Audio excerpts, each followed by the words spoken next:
گەڕاندنەوەی ڕووفاتی قوربانیانی ئەنفالکراو ئەو داواکاریەی کەسوکارەکانیانە کە هەموو ڕۆژێک دەیڵێنەوە. گەنجێکی گەرمیانی کە پێش چەند ڕۆژێک چووەتە باشووری عێراق و لە نوگرە سەلمان بە دوای چیرۆکی ئەنفالکراواندا گەڕاوە، لەوەیە گۆڕی بە کۆمەڵی بینیوە.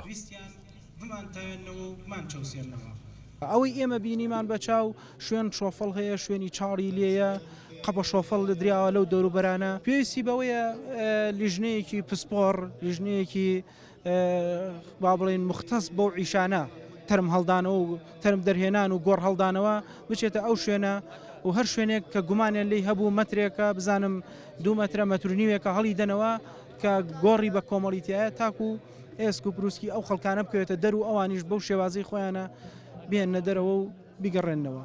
ئەگەر ئەم ڕووفاتانە نێنەوە لە لای ئێمە مێژوو لە لای ئێمە شوناز نین، لە لای ئێمە ژمارەیەکی جێگیر نییە، واتە ئێمە هەرچەندێ بڵێن ئێمە ئەنفالمان هەیە، ئەگەر ڕووفاتەکانیان نەبێ، ئەگەر شوناسەکانیان نەبێ و ئەگەر ئەم یادەوەرێ نەکرێ بە مێژوو دوجار خۆی دۆسیەکە وەکو ئێستا زۆر بەبارێکی ترسناکە ئەڕوا و ئێمە ئەم یادەوەری ئەبێ بیکەن بە مێژوو، بۆیە ئەبێ ڕووفاتەکان بێتەوە و ئەبێ بێتەوە بە وڵاتی خۆمان و ئەبێ شوێنی بۆ دەستنیشانکەین بیکەین بە شوناسێک، ئەم شوناسە ئیتر ئەبەد لەگەڵمان نامێنێتەوە.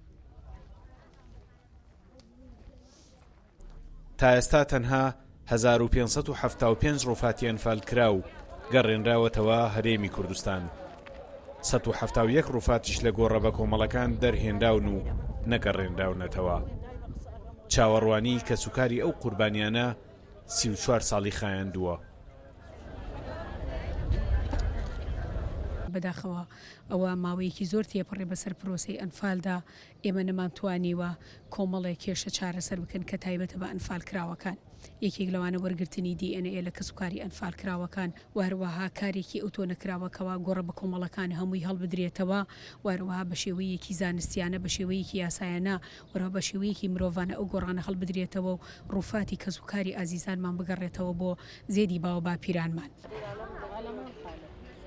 لە 34 ساڵی ڕابردوودا کەسوکاری قوربانیانی ئەنفال لەبری ڕووفاتی قوربانیەکانیان لەگەڵ ئەو کەلوپەل و چیرۆک و یادەوەریانەدا ڕۆژ دەگوزارێنن کە تەنها میراتی بەجێماوی خۆشەویستەکانیانە.